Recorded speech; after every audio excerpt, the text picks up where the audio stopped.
In front of me is Motorola Moto G56, and today I would like to show you how you can add emergency numbers.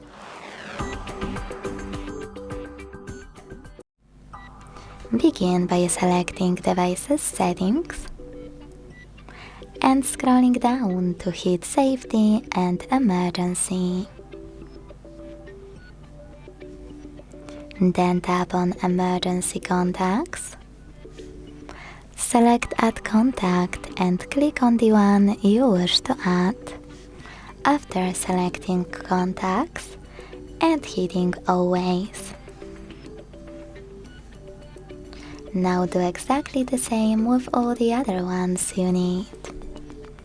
To change order of your contacts on the list, hit Reorder at the top right corner.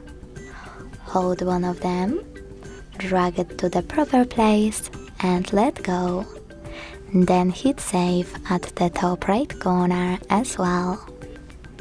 To delete any of your contacts, use this X next to the one you wish to get rid of and confirm your choice in the pop-up. Thanks so much for watching. If you enjoyed this video, leave a like, comment and subscribe. Bye!